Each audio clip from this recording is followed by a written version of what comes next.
this is what I do, right? Of course, I got this. And I had spaciousness that day and I could not stop crying. I felt awful. Mm. I felt awful. It's like all the misery that I had held at bay for so long said, oh, she got some space. Wow. Now we want you to feel us. Now we want you, you got time, you got space. Mhm. And it was just maybe all the misery that I was experiencing at once. And I'm looking around, I'm like, I love my life. I probably had this going on and I just got this. And all the things were set up. And I just was like, I don't feel good about myself today. Welcome to Tend to It, a space where we remember that mental health, like a garden, needs tending. I'm Aisha Walida, and this season, Rooted and Rising, we're exploring how the rhythms of the garden can guide our healing and growth. In today's episode, we're slowing down to honor the truth that slow is sacred. Just like in the garden, where roots take their time underground before we ever see a bloom, our growth often happens in unseen seasons.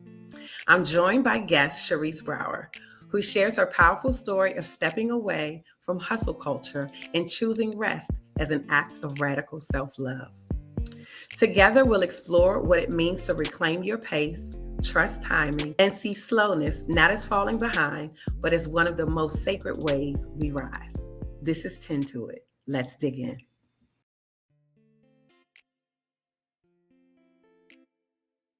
Welcome, loves. As always, before we begin, I want you to fully enter this space with me. Wherever you're listening from, maybe you're walking, driving, or cleaning up on a Saturday morning, take a pause. Let yourself arrive just as you are. Now take a breath with me. Inhale and exhale.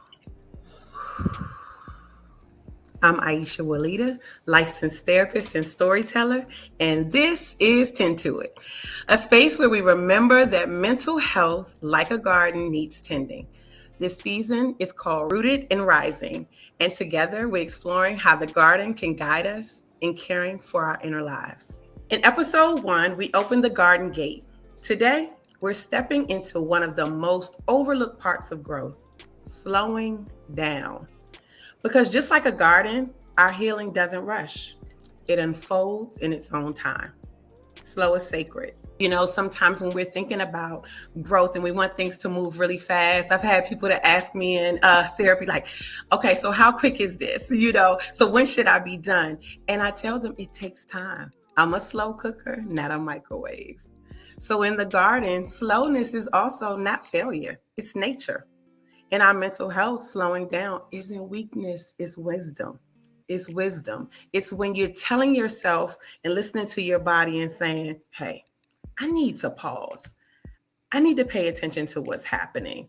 You know, my chest is tight here. My back is kind of kinking there. Paying attention to what is going on. And it's important that we're able to slow down enough so we can acknowledge what's happening in our bodies. We can all relate to hustle culture. It tells us that faster is better. But the garden reminds us roots grow in the dark, in silence, in stillness.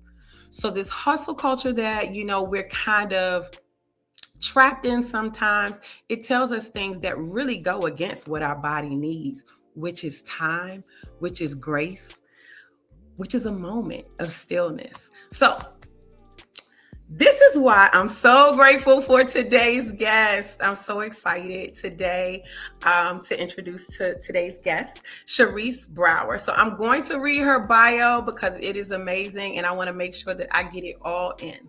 So Cherese Brauer is a rested leader and certified professional coach who helps Black women live boldly and live fully. She loves dancing, beaches, free time, traveling, laughing with her VIPs, and finding the best food a place has to offer. In 2023, Cherese burned out, diminished, and became sick from work-related stress. She turned to the power of rest and took a year-long career break to return to herself. This helped form the core motivation for her work as a certified professional coach to help other brilliant Black women proactively avoid this plight. Cherese deeply cares about Black women and women of the global majority, flourishing personally and professionally with proactive systemic support. Since 2016, she has formally coached, cultivating her expertise in developing healthy and highly effective leaders and teams. Her approach emphasizes rigorous humanity, ensuring success without causing burnout. Cherese, welcome to the garden. Hello, Thank you for being Aisha, here. Juanita. I'm happy to be in the garden with you. Thank you for being here. So, one of the things that I noticed when I was reading your bio and looking over it, it was like arrested leader. So, Mm. tell me a little bit about being arrested leader. I've never seen that before. Yeah, it's something that keeps coming up for me. And I wasn't always a rested leader. I was an alert, on point, driven, ambitious, all of these hustle, hustle, hustle, very assertive, um, fast paced descriptions around leadership.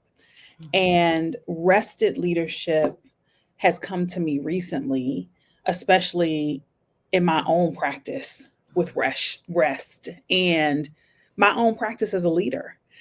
Although I have stepped away from leading people and leading organizations, I'm still leading. And a lot of it is self leadership. That part. So I know that I am reimagining my relationship with leadership because it was very type A.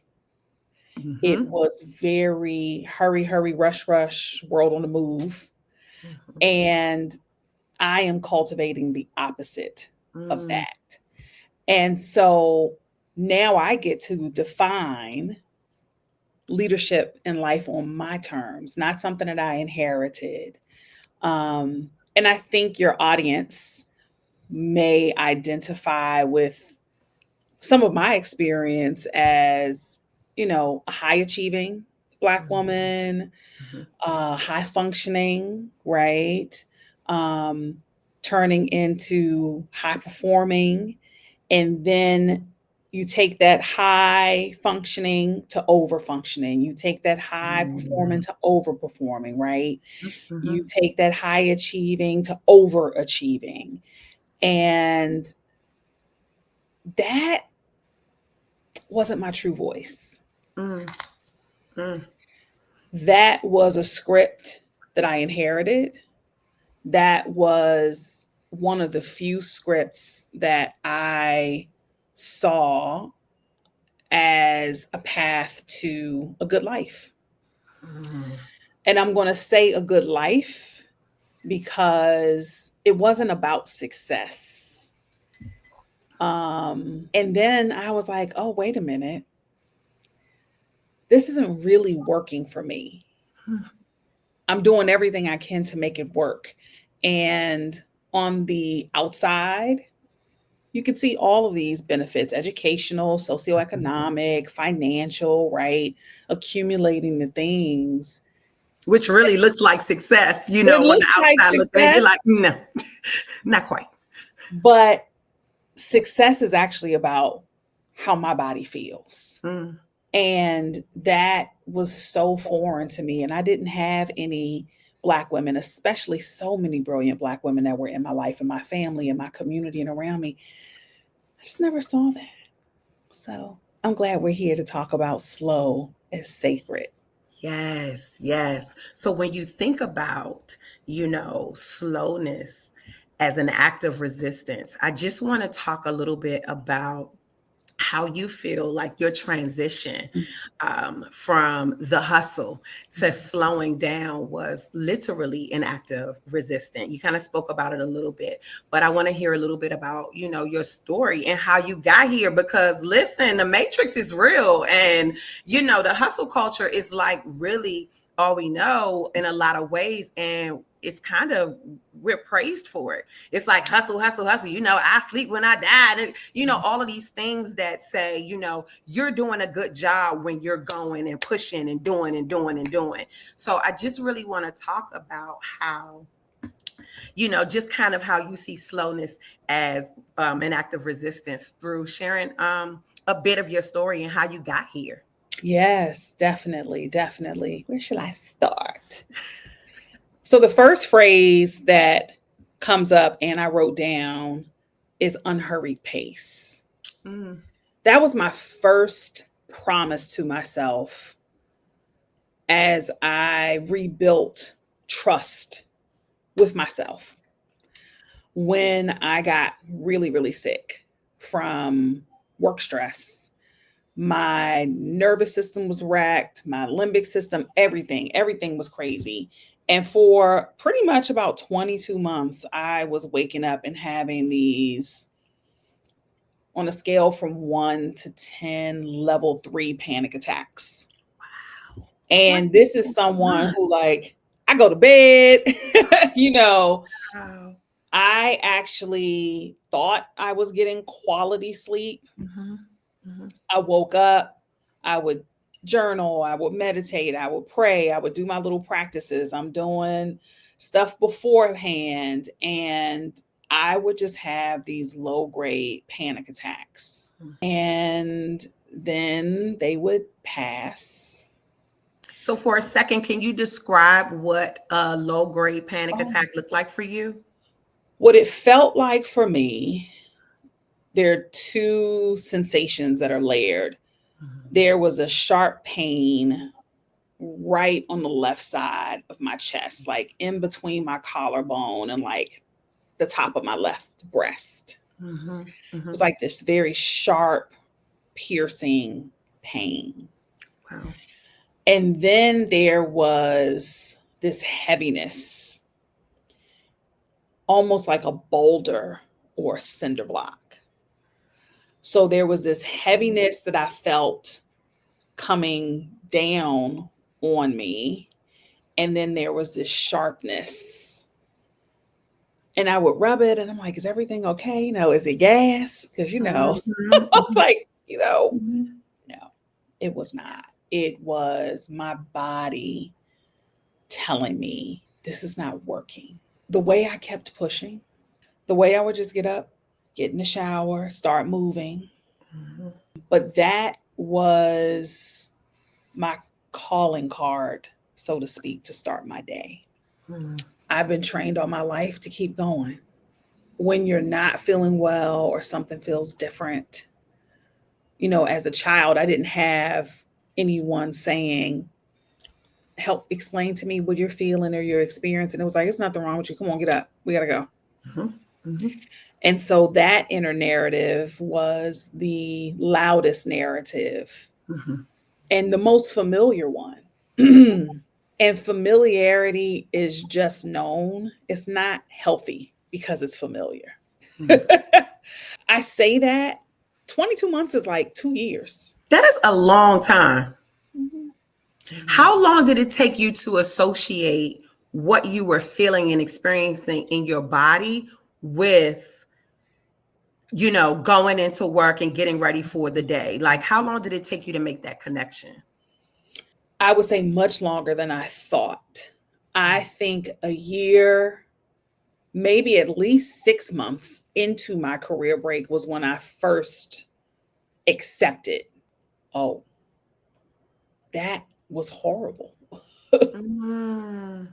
It wasn't until I was able to really have a space to slow down and to rest and to even take inventory of my experience that I was like, what? Because, like I said, it was my calling card for the morning. It was, oh, good morning. We're gonna feel this cinder block. We're gonna have a sharp pain in our chest, and we're gonna get in the shower and get dressed and start the day. Wow. And it was happening during the pandemic, which Mm. was such a warped time because there are people who I work on behalf of helping them make their lives better. And I was like, it's harder for somebody else. Let me just get up. Mm. Mm-hmm. And I think that comparison was gaslighting myself. For sure. I'm getting up to work to make things better for communities that I really care about. And I want them to do well and be well. Yeah. But I wasn't doing well and I wasn't well myself, but I just kept pushing. And so that type of martyrdom, that type of self betrayal, Mm. I just wonder how early that starts for Black girls. That is a great question. And it makes me think about how we're not necessarily taught to honor, our bodies and our nervous systems in that way. It's kind of like, this is the expectation. This is what you do. When you get it done, pat on the back, gold star for you. There is no thought about, okay, so what is it feeling through the process? Like, how are you doing with that? Do you need a mental health? These things were not communicated at all. It's like outcome, outcome, outcome. You do this, and this will be the outcome. This is the goal. There is not a lot of conversation about what it feels like to navigate that, when it's time to take a pause or a break, or again, honoring your body's pace. Mm-hmm. Mm-hmm. So I'm thinking about, and even thinking about that, this is all you know. These are the narratives that are the loudest. This is what you're hearing. You've reached this peak like moment in your career, and your body saying, nah. How does the brain catch up with the body to say, all right, then we're going to chill because, things getting kind of hectic. It's kind of counterintuitive. It's like, no, this is what I do. This is what I know to do. What was the moment when you were like, I have to pause? I have to. This is a question that I continue to revisit. There are two answers. Okay. There was a buildup, and I ignored it. So the engine light was on. Mm-hmm. And I kept driving. I could think about a lot of yellow lights.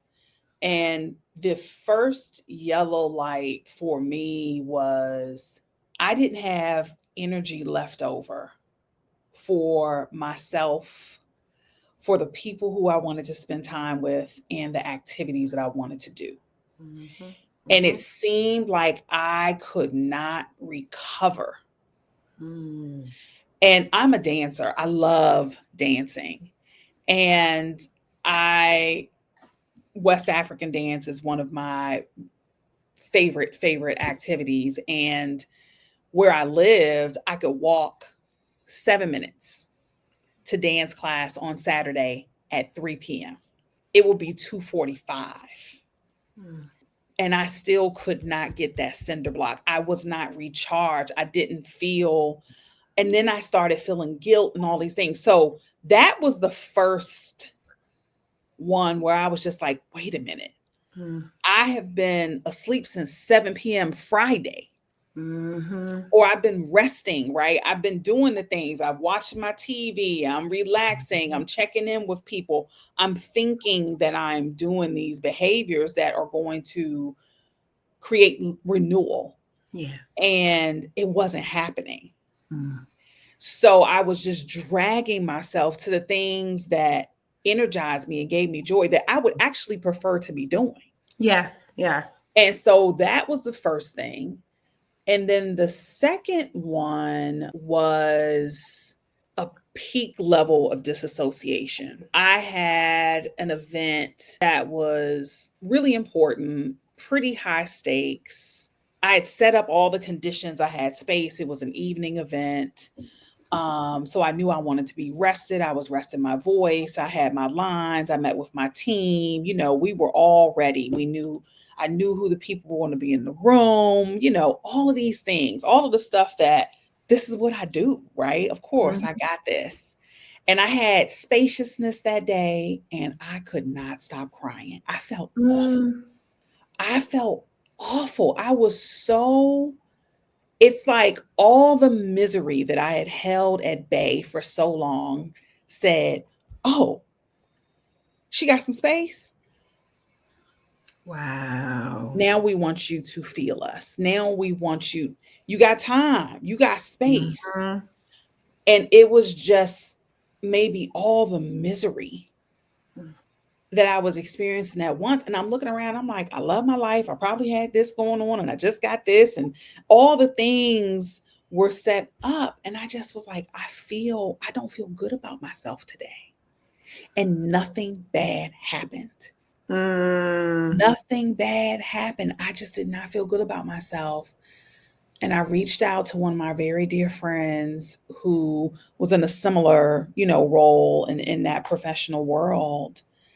And I said, girl, I don't know what's wrong with me. I'm ready.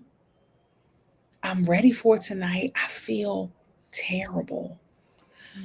And I went to that event and I knocked it out of the park. Home run, Mm. home run, home run, home run. I was like, okay, this is what I knew I was coming here to do.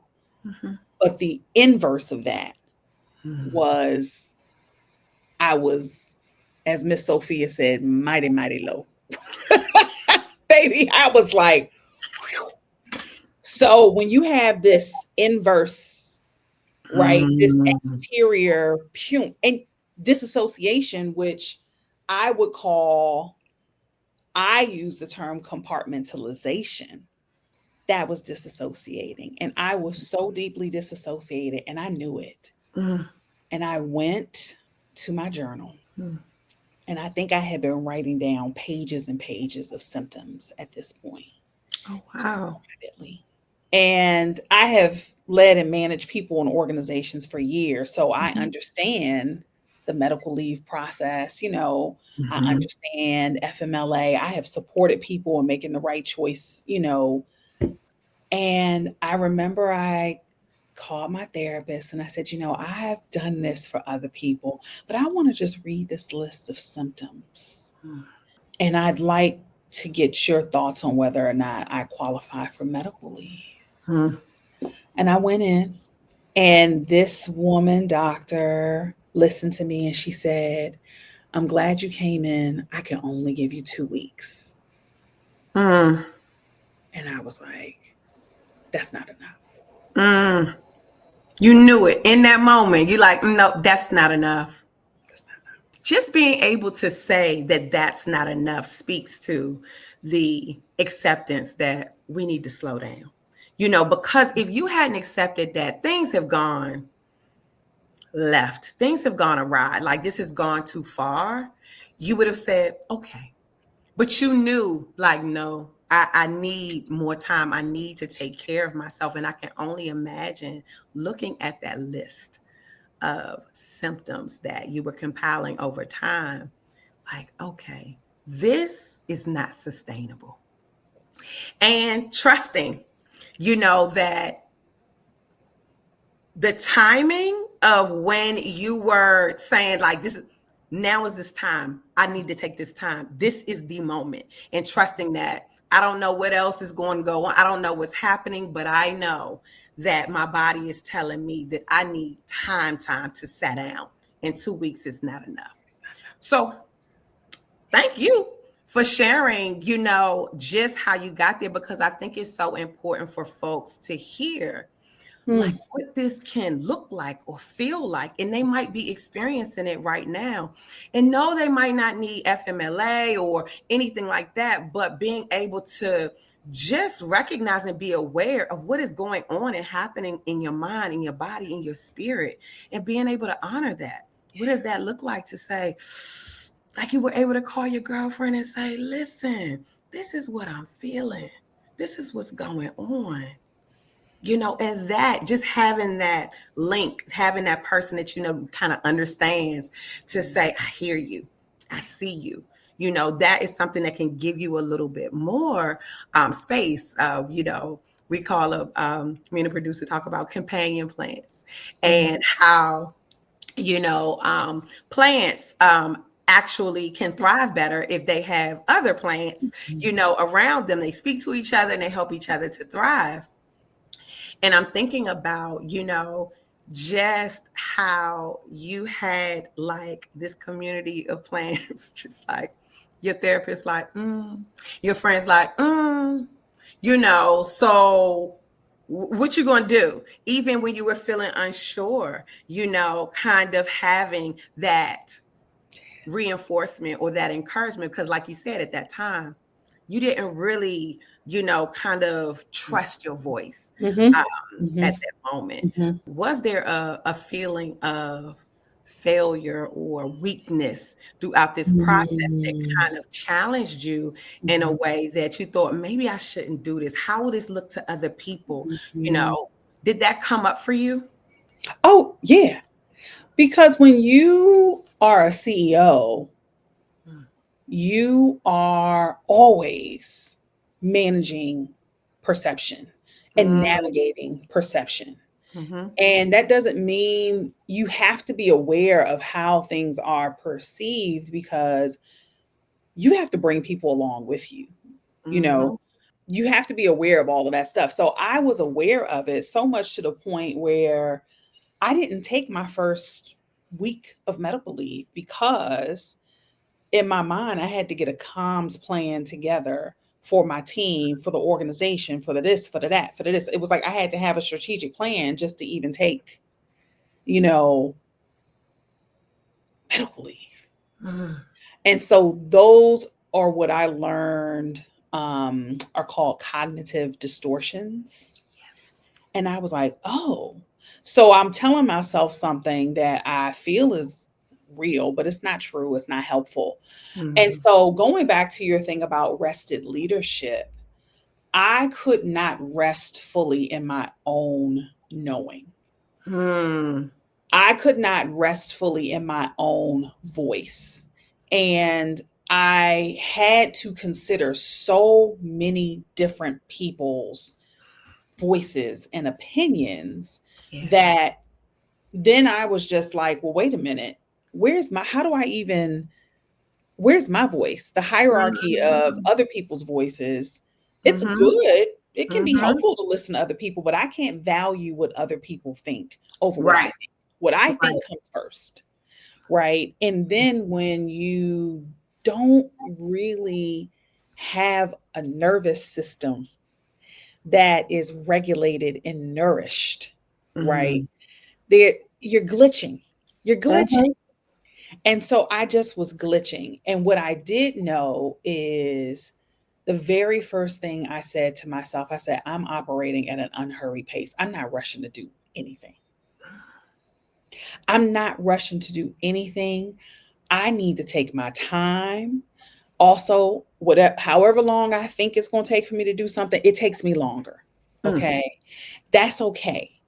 And I make very thoughtful decisions when I give myself permission to be unhurried, right? Sometimes that is going slow. Most of the time, it's going much slower than I think I need to. But unhurried means I'm not going to rush myself. I'm going to take my time. I'm going to listen to my body, because remember, now my body doesn't trust me. Mm. So I got to rebuild this body trust to say, Mm. I'm listening to you. You don't like this. Oh, you do like this. Okay, this does feel good. Okay, this is what it looks like to relax. So it's interesting. I look back at my notes. I'm like listening to my body. And then the next thing is trusting my intuition. So these are things that I have been socialized kind of out of me, Mm. in a world where you're supposed to be measured and emotionally constant, right? And all of these things. What they're not telling you is you don't need to trade your authenticity for that. Ooh. Say that again. You don't need to trade your authenticity for. Whatever the measuredness, the emotional constancy, the decisiveness, you don't need to do that, right? Yes. our power comes from our intuition, and whose voice is it really? Because it was my grandma's voice. It was the people who I admire voice, and I surround myself with people who I admire, right? That's a criteria for success for me to establish friendships. I have to admire you, right? I have to admire you. So I would just say operating at an unhurried pace, actually slowing down and asking myself, what do I need right now? Mm, just that check in. I liken it to being a good host. You know, when people come to your house, you're like, are you thirsty? Are you hungry? Do you need anything? This is what, so accommodating. Imagine if we extended that to ourselves. It's like, are you hungry? Are you thirsty? Are you sleepy? What do you need? Here's a pillow. Here's a blanket. You know, just that way that we want people to feel comfortable. We want people to feel safe and at home. And being able to turn that to us, it's just, again, a foreign concept almost. It's like a host to myself, but that is at the bare minimum of self-care. So I'm glad that you were able to ask yourself these questions like, what do I need? What do I want? What do I want? And it's okay for me to have needs and wants, and it's okay for me to consider those first, right? Yes. So this is like where the beat change came in, because Mm-hmm. I needed to rest. And I'm not talking about sleep. I've Mm-hmm. learned that rest and sleep are not synonymous. A lot of people say, "Oh no, I'm not sleepy." I was like, "No, no, no, no, no."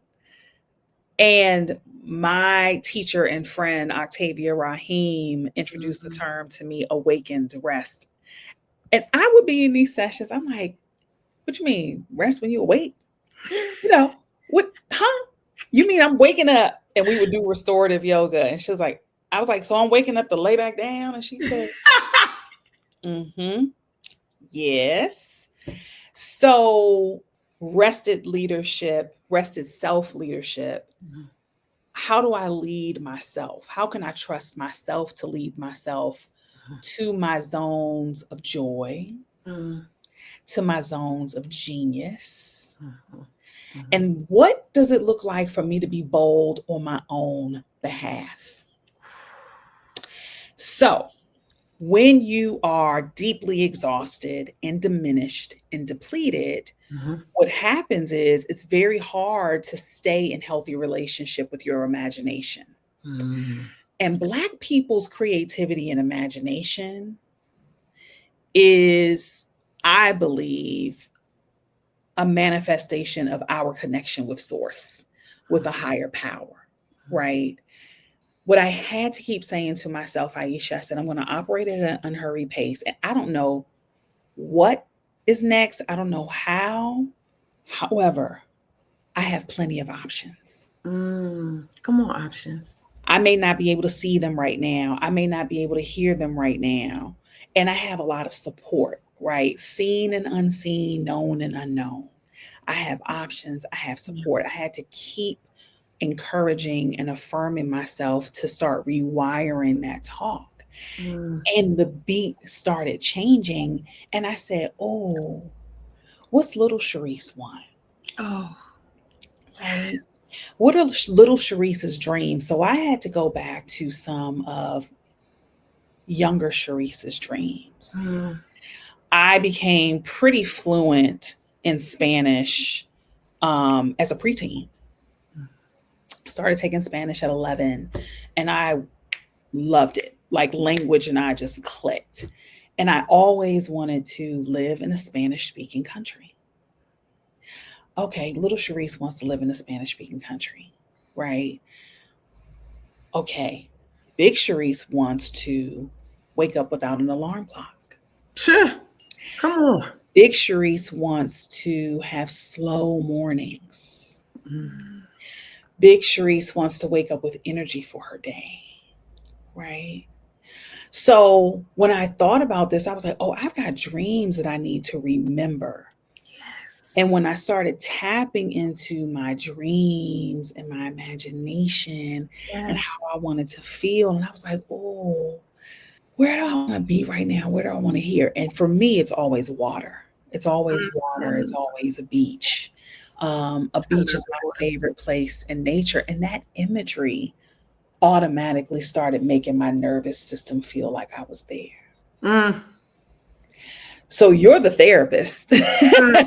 Can we just tap into just a few things? As you were talking, I was thinking about, and I'm just thinking about how there are all of these things within us, Mm, and how hustle culture and just kind of being disconnected from self just has you in a place where if you are unable to, or just for whatever reason have not created space for you to like dream, think, rest, feel, these things will be missed. You literally had to create the space. You talked about even before you were going to go and do that, speaking the day when you were crying a lot, you were like, I created space that day. And when I created space, the floodgates open. There is power in creating space for ourselves, and I think about just that soil that we're talking about and creating that soil. Like, what are we putting down? Being able to write things down, being able to sit in silence and meditation and yoga and all of those things that cause you to be still, then I have room to kind of hear the little one in me. I have room to dream. I have these opportunities to think past what is happening in the moment, to see those things that I wanted before and that I can dream for in the future. And the way you talked about what little Cherese wanted and also what the present Cherese wanted at the same time, because we both got to get together to see what it is we about to do. You know what I mean? So just bringing the two together. But I think the importance of people figuring out what it looks like to create space for themselves, what it looks like to have active, meditation. It's like, okay, what does it look like to rest and being away? I'm reading a book. When I'm reading a book, I am literally just reading a book. I'm not answering a call. I'm not thinking about anybody. I'm thinking about this protagonist and how is she gonna get from this point to the next point, or he's gonna get to this point. I am locked in. I'm yes. giving my body rest. I'm giving my mind rest in that moment in a different way. I'm doing something, but there is rest. You know what I'm saying? So I think that it's important to highlight that along the way, there was like certain things that was happening to unlock other things. So yes, I'm recognizing this thing in my body. It's like, these symptoms and the crying, that like, okay, I need to talk to somebody, Mhm, right? Then mhm, I'm going back to the list. So it's like, I recognize this in my body. I'm going to my list. I'm taking it to my therapist. My therapist has me take it to the doctor. The doctor says this, and I said, oh no, this is what I need. But I'm building up a confidence level and an understanding as far as what needs to happen for me to be well. So I just had to highlight, like, creating space is just amazing. So you're like, you know what? I want water. mhm, I remember that I want to be in a Spanish speaking country. mhm, I don't want to wake up to no alarm. I mhm, want to do things on my term. mhm. In the hustle culture, a lot of times we can't even see that for ourselves. When I Listen. went into entrepreneurship, I'm like, I need my bread and butter. It took me forever to get. I need the man to give me a check every 2 weeks, because that's just what we look at as security. And Mhm. security is quote unquote safety. And then we find out sometimes this is not sustainable. I do not feel safe. What does this really look like for me? Mhm, And do I mhm, believe that mhm. I can achieve this? And if I don't, let me look at the resources.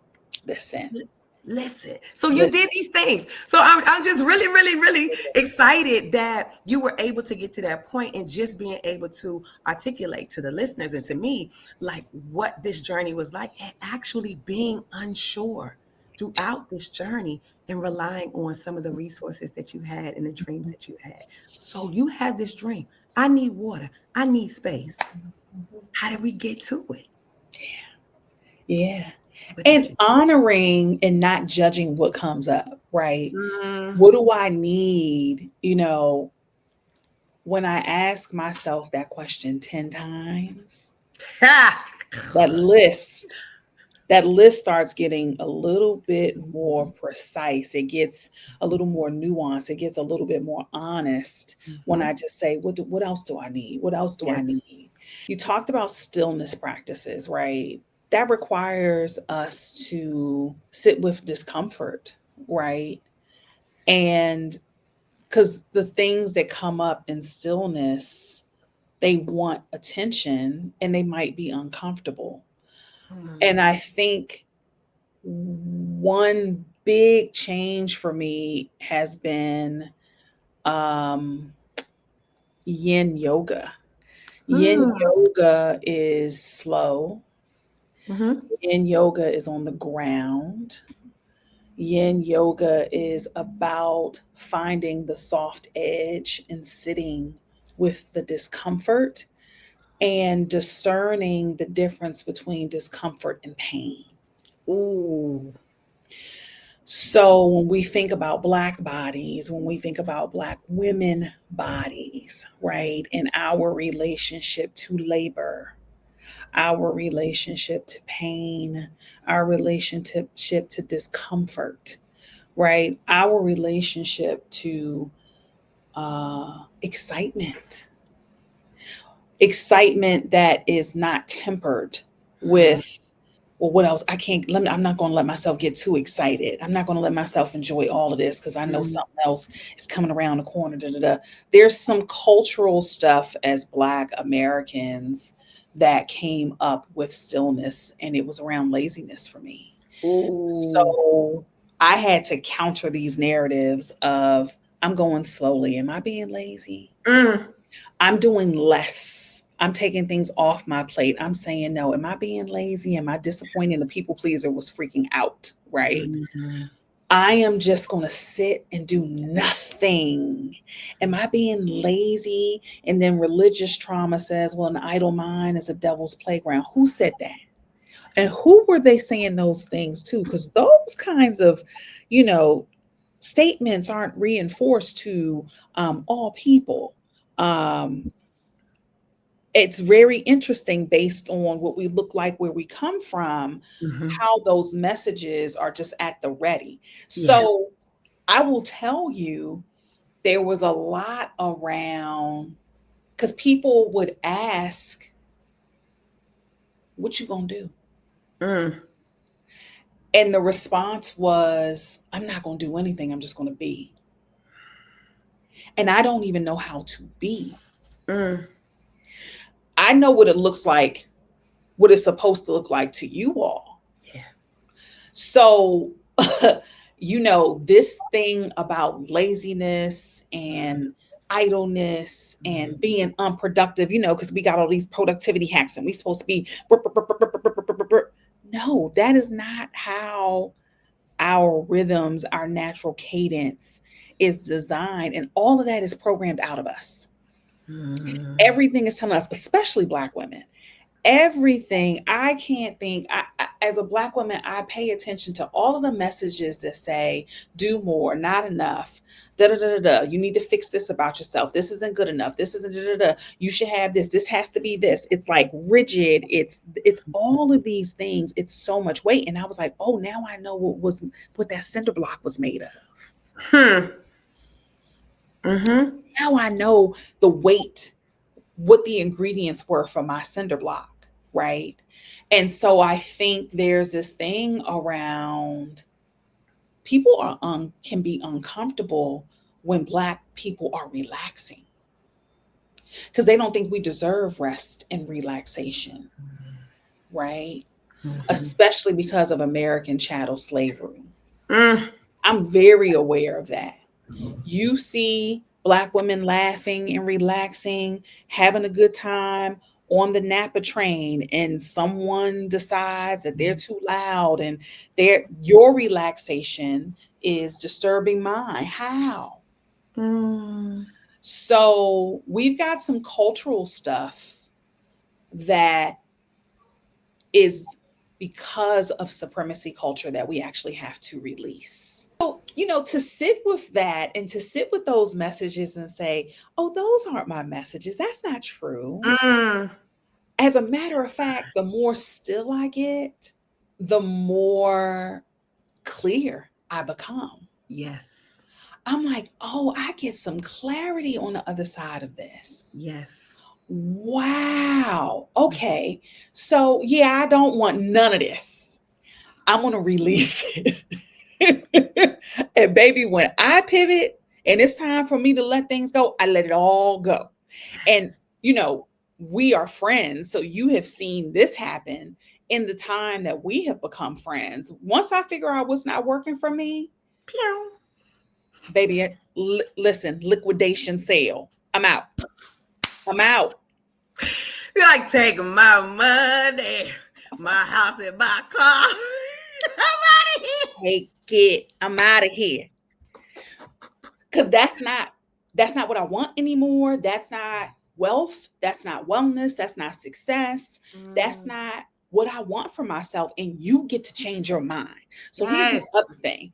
We have to start, and I'm talking to Black girls and Black women first. I'm not only talking to Black girls and Black women, but I'm talking to Black girls and Black women first. It is okay for you to change your mind. Mm, mm, mm, mm. Yes. You're going to disappoint somebody, but you probably won't disappoint yourself. Ooh-wee. That part. Yeah. Mm-hmm. So, yeah, I changed my mind. So, okay. So I'm just thinking about, what do you say Mhm. to the person who is like, I have to pay my bills? Like, what do you say to the person who is hearing you and might resonate with Yeah. your story and your journey, but can't see and imagine themselves, sacrificing whatever it is that they feel like they're sacrificing? Well, first, I'm breathing with you Mm, because I get it. yeah. And I want to just acknowledge that that kind of language is an acknowledgement of how much you're probably doing, how much you're holding, and that you're probably overloaded. Because the one thing we are conditioned to do is to overextend ourselves. Mhm. Okay. So you're not alone. Mm, that part. Yeah. And I'm going to breathe with you in this moment. Yeah. Number two, I think about scarcity and abundance. And we're always working to shift more readily between scarcity and abundance. And I was just talking to a friend of mine, Rashida Dow, who leads the Exodus Summit community of Black women who want to live abroad for any amount of time. And I shared that, my old ceilings are my new floors, right? My old ceilings, I was like, ooh, once I do this, boom. See, that's my new floor. Ooh. And as I'm looking at the next ceiling, scarcity mindset is still there because scarcity mindset evolves and becomes more sophisticated. It's not the eradication of it, it is let me be aware of it. And then I can say, oh, I see what's happening. Let me Mhm. shift, let me reframe, let me shift to abundance. And so, what do you really, really want? If you could just pretend that all of your needs are met without exception and in amazing ways. Can we sit right there for a moment? Can we sit on the bench? Yes. Can we sit in the garden on the bench? Because once you got a garden, you have to have a bench so you can sit. So, can we sit and say, oh, okay, so everything's taken care of. I don't think I have enough money. I got enough money. I got to think about housing. Oh, that's taken care of. Right. Okay. Hmm. Now, from this place, what do I really want? Mhm. And what feels hard to admit that I really want? Mm.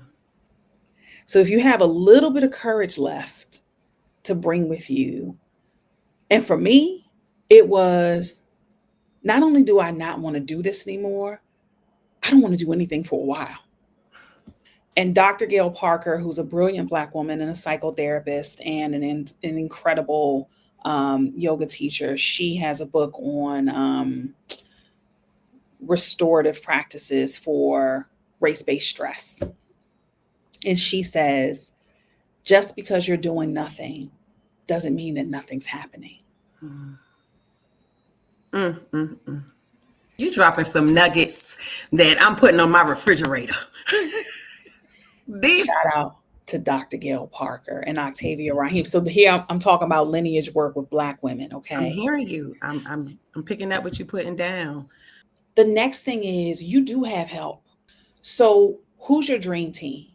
Mm, Who are the people who are you can trust with your dreams? That's your yeah. dream team.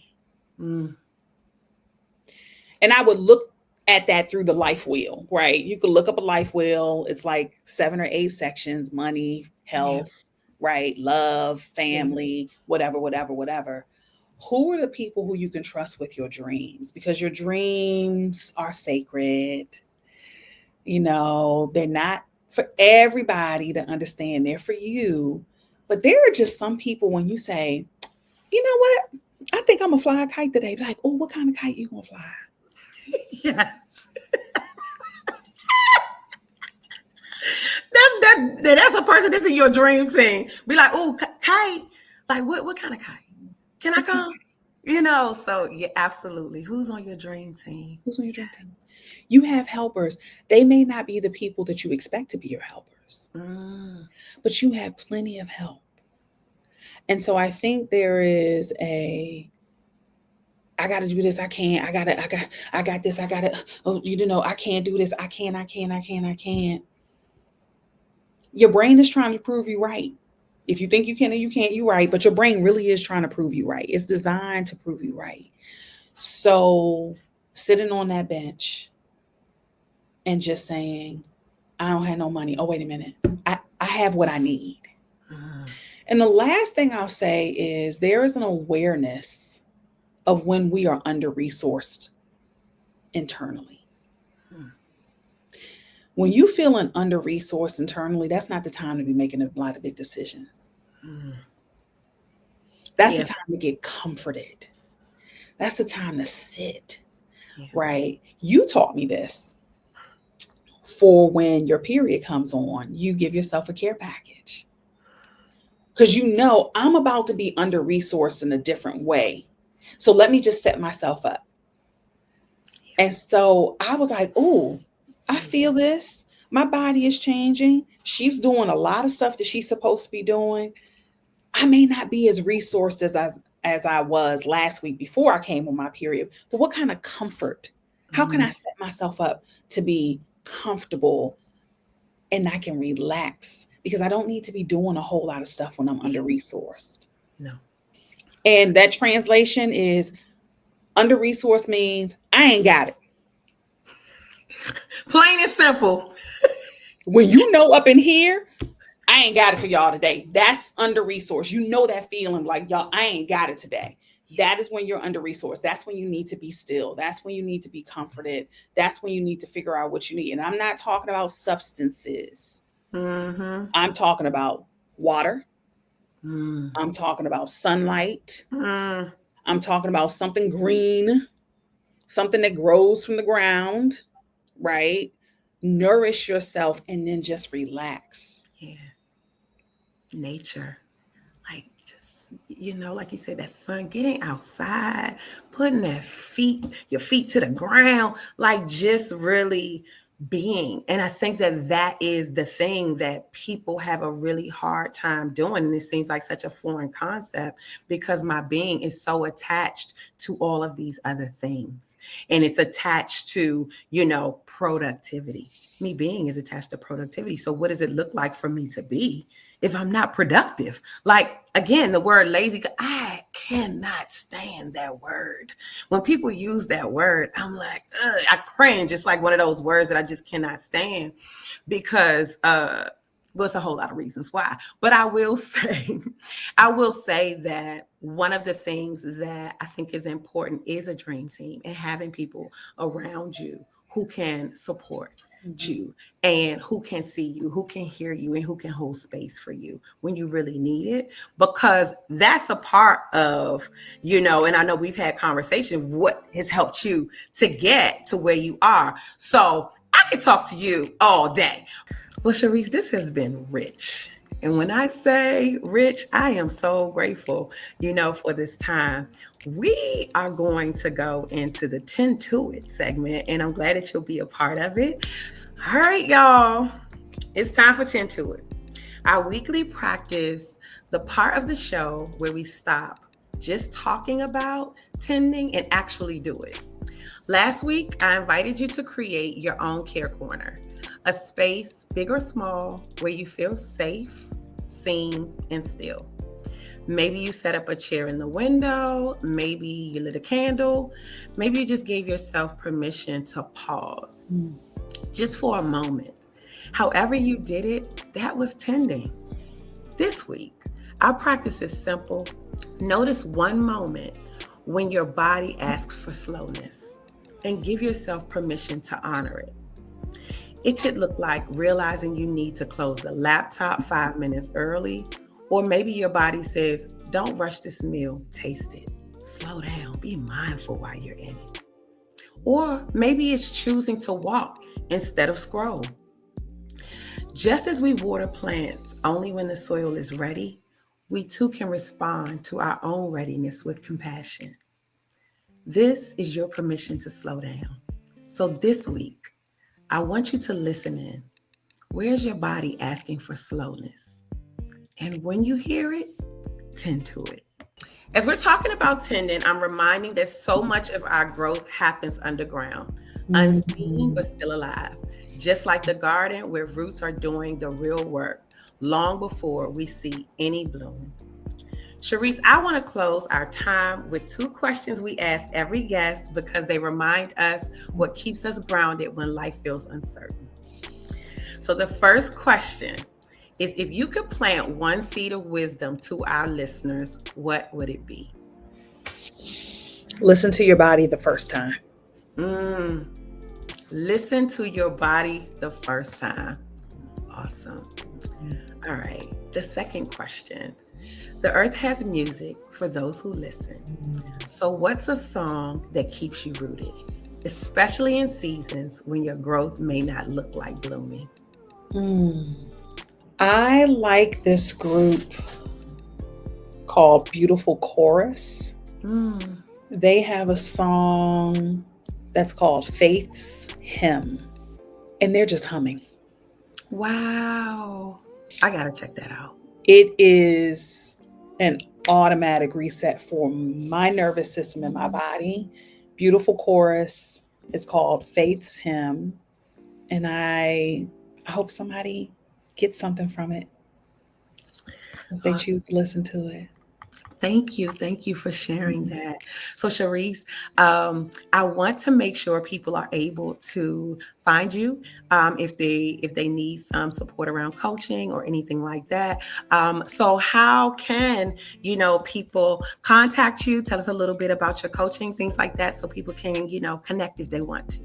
Yes. So I am a certified professional coach. I'm an executive coach, and I'm also a life coach. So I work with brilliant Black women who are new to leadership. So if you are new to a leadership role, you're leading other people, you're leading a team. If you are in a senior executive role, I also coach Black women in senior executive roles. And if you are just ready to design your life differently than it's been before, that's you being the CEO of your life. So I work with you as well if you're a brilliant Black woman who's new to leadership in an executive senior role. And if you are ready to be the CEO of your own life and design it differently, we should talk. And so my website is counterthenarrative.com. I like that. Counterthenarrative.com. I coach Black women who lead boldly and live fully. And I'm excited about helping you flourish. Thank you so much. I appreciate your honesty, your candor, just sharing your life with us.